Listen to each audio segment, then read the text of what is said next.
Kashmir assembly की कार्यवाही के दौरान कई मुद्दों पर जमकर हंगामा देखने को मिला। इस हंगामे के बीच ऐवान में deputy CM Surendra Chaudhary BJP पर जमकर बरसते हुए नजर आए। उन्होंने श्यामलाल शर्मा पर पलटवार करते हुए कहा कि आप लोगों ने मेरे डीएनए टेस्ट की मांग की थी, क्या ये कोई अच्छे अल्फाज हैं या अच्छी भाषा है?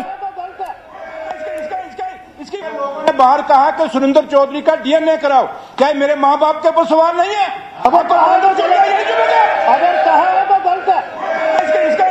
इसकी माँ पे बात की, वो आपने नहीं करने पड़ी। जो कहा है तो गलत है। मिनिस्टर की माँ पे जब बात आई, आपने क्यों नहीं करने दिया? कोई कहेगा उसकी माँ को संदूक में डाल दो, कोई कहेगा उसके डीएनए कराओ, फिर आप हमें संस्कार सिखाओगे?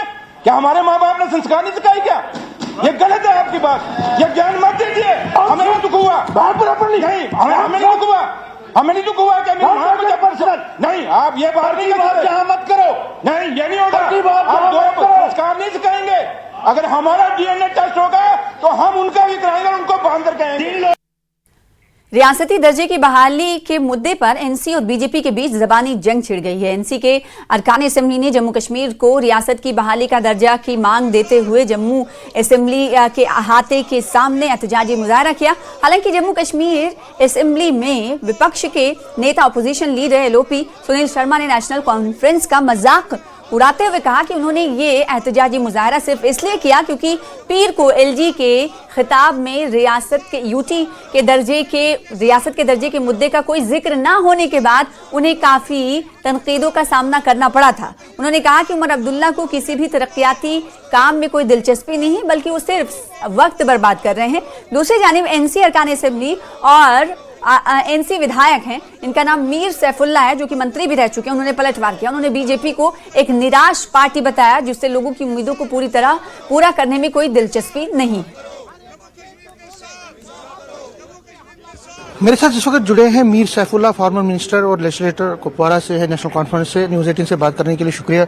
एक बड़ा एलिगेशन अभी सुनील शर्मा ने लगाया है। वो कह रहे हैं कि ये जो आप प्रोटेस्ट कर रहे हैं ये एक्चुअली में दबाव पड़ा आपको, क्योंकि कल जो एलजी एड्रेस था उसमें आपका मेंशन नहीं था स्टेटहुड, और आपको फिर बहुत सुनना पड़ा और रातों रात आपने फैसला किया कि सुबह यहाँ पे सिंबॉलिक 5 मिनट का प्रोटेस्ट करेंगे। देखो ये बात नहीं है, गलत कह रहे हैं सुनील शर्मा साहब। हम पहले से ही कह रहे हैं, पिछले 1 साल से 2019 से 5 अगस्त 2019 से ही हम ये कह रहे हैं कि एक तो आपने 2019 के 5 अगस्त को जो आपने उस काले दिन जो काला फैसला आप लोगों ने किया है मरकजी गवर्नमेंट ने, उसको वापस लेना चाहिए। हमारे पास जो कुछ भी था स्टेट के पास सब कुछ लिया गया है। हिंदुस्तान के आइन के अंदर हमें 370 था, 35 से था, ख़त्म किया गया। हमारा अपना आइन जो था ख़त्म किया गया था। जो हमारा लेजिस्लेचर था उसको डिमॉलिश किया गया। स्टेट को 2 हिस्सों में तकसीम किया गया, फिर स्टेट को डाउनग्रेड करके यूटी बनाया गया। ये तो हम पहले से ही डिमांड कर रहे हैं, आज की बात नहीं है। और गवर्नर साहब को अब एड्रेस में बोलना चाहिए था, क्योंकि अब किस पे भरोसा करें। लेकिन वो तो डॉक्यूमेंट आपका था ना, जो एड्रेस था एलजी एड्रेस जो होता है, जैसे राष्ट्रपति एड्रेस जो होता है वो प्राइम मिनिस्टर ऑफिस की तरफ से दिया जाता है। जो एलजी का एड्रेस है वो तो हमने हमेशा स्टेटहुड के लिए कहा है, हमेशा।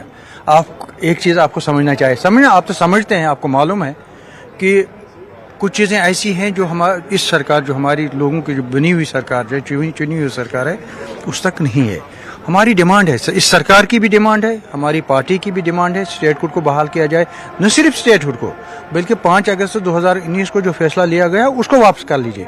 मैं एक बात आपको बताऊं, अब किस पे भरोसा करें? इस इलेक्शन इस शर्त पर हुआ कि supreme court, honourable supreme court ने डिसीजन दिया, और अपने डिसीजन में इस चीज को वहां जिक्र ये किया, ये बताया कि जो ही इलेक्शन होंगे उसके बाद स्टेटहुड बहाल होगा। ये सही बात है या गलत? ये ऑनरेबल सुप्रीम कोर्ट ने कहा। उसके बाद हमारे होम मिनिस्टर साहब ने भी यही बात कही कि स्टेट हम बहाल करेंगे। फिर हमारे प्राइम मिनिस्टर साहब ने भी कहा हम स्टेट यहाँ पर बहाल करेंगे। अगर प्राइम मिनिस्टर साहब की ज़बान, दूसरी तरफ होम मिनिस्टर साहब की ज़बान, और जो हाईएस्ट कोर्ट जो है हमारे मुल्क का वो है सुप्रीम कोर्ट, उसका कहना भी है यहाँ स्टेट बहाल, तब भी नहीं किया जाता है। अब ये मुझे बताइए, अगर यहाँ पे एमएलएज हमारे एमएलएज उस पर प्रोटेस्ट कर रहे हैं कि स्टेट बहाल करो, ये गलत है।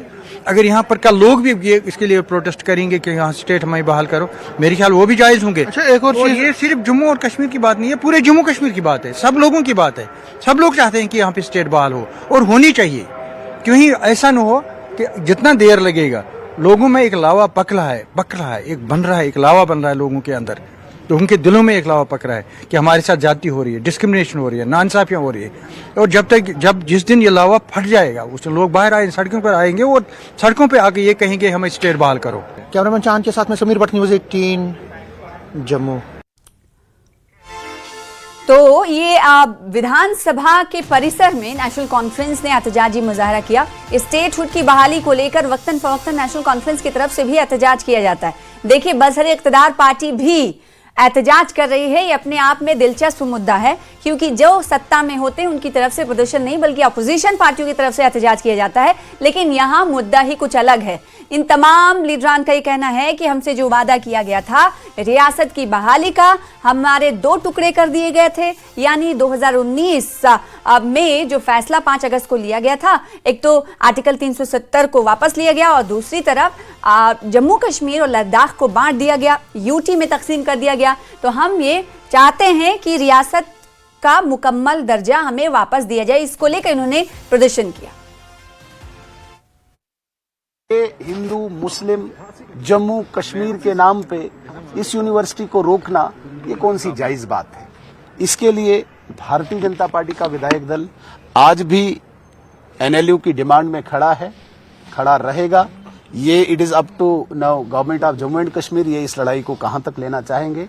लेकिन हमारी डिमांड है कश्मीर में भी यूनिवर्सिटी खुले एनएलयू और जम्मू में भी। सर, उसमें एमएलएज ने, कई जो पीर पंचाल के एमएलएज हैं, उन्होंने ये कहा कि देखिए जी, बीजेपी जो है जम्मू, कठुआ और सांबा की बात करती है। कभी भी ये लोग देखिए, कुछ लोग हैं, कुछ ऐसी मानसिकता है जो जम्मू को डिवाइड करके मतलब पेश करना चाहती है। ये कौन सा पीर पंचाल, कौन सा नाम है, मैंने पता ही नहीं ये कौन सा सुना है, किस डिक्शनरी में, किस कागज में, किस फाइल में है। तो ये खिता विता कोई मुझे समझ नहीं आता है। MLA Jammu Kashmir legislative assembly के, ये ठीक है। अगर कोई किसी जिले में लेना चाहता है तो उसे बोलने का पूरा अधिकार है, वो मांगे।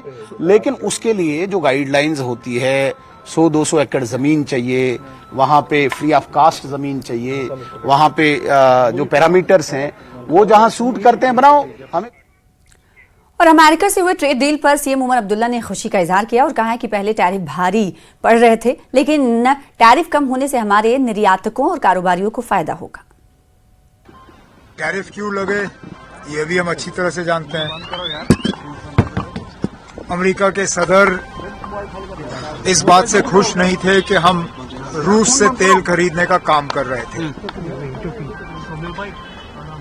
अब गवर्नमेंट ऑफ इंडिया की तरफ से फिलहाल कोई फॉर्मल स्टेटमेंट आया नहीं है, लेकिन अमेरिका के सदर ने तो ऐलान कर दिया है कि भारत सरकार ने अब रूस से तेल खरीदना जो है वो बंद कर दिया है और उस वजह से अब टैरिफ जो है हम पे लागू नहीं होंगे। चलिए, अगर हमने रूस से तेल खरीदना बंद कर दिया तो अच्छी बात है। रूस के बरक्स हम कहाँ से तेल खरीदेंगे? क्या उनसे तेल खरीदने का नतीजा ये होगा कि हमारी पेट्रोल और डीजल की कीमतें जो है वो बढ़ जाएंगी? इसके लिए हमें इंतजार करना पड़ेगा। लेकिन जहां तक टैरिफ्स को कम करने से हमारे एक्सपोर्ट्स को फायदा होगा, ये एक अच्छा स्टेप है, क्योंकि हमारे कई सारे एक्सपोर्टर्स जो हैं वो बहुत ही ज्यादा मुश्किल का सामना कर रहे थे। कुछों को तो लग रहा था कि उनको अब काम धंधा बंद करना पड़ेगा। अब टैरिफ्स कम हो गए हैं, उम्मीद की जाती है कि उनका धंधा जो है दोबारा चालू होगा। तो अमेरिका से ट्रेड डील को लेकर पीडीपी रुकने असेंबली वहीदुर रहमान पर्रा ने कहा कि किसी भी डील में कश्मीर के सेब उद्योग का ध्यान रखना चाहिए, क्योंकि जब केंद्र ड्यूटी वेव ऑफ करता है तो उससे सेब उद्योग पर असर पड़ता है। यहाँ वहीदुर रहमान पर्रा ने स्टेटहुड के मुद्दे पर एनसी के विरोध प्रदर्शन पर भी सवाल उठाए और कहा कि डिमांड जेन्युइन है, पर एनसी कवायद एनसी के लीडरान मीडिया को दिखाने के लिए ऐसा कर रहे थे। गवर्नमेंट ऑफ इंडिया कोई भी ऐसी डील करती है जिससे यहाँ के सेब की जो सनत है उस पर असर पड़ता है, तो हमारा कंसिस्टेंट एक स्टैंड रहा है और अपील भी रही है कि गवर्नमेंट ऑफ इंडिया से, खासकर ट्रेड और कॉमर्स मिनिस्ट्री से और एग्रीकल्चर मिनिस्ट्री से, फाइनेंस मिनिस्ट्री से, कि हमारे जो लोकल सनत है, सेब की जो सनत है उसको बचाया जाए और जितने भी आप ड्यूटीज वेव ऑफ करते हैं, उससे हमारी सनत पे असर पड़ता है। कश्मीर की मेवा सनत बचनी चाहिए and government should take care of this industry. Sir आज यहाँ एनसी ने प्रोटेस्ट भी किया, स्ट्रीट फूड की डिमांड कर रहे हैं यहाँ पे। डिमांड जेन्युइन है, लेकिन ये it's for media, because when the house starts you will see कोई भी ऐसी चीज जिससे आवाज आपकी लेजिटिमेटली दिल्ली तक पहुंच सकती है, वो नहीं किया।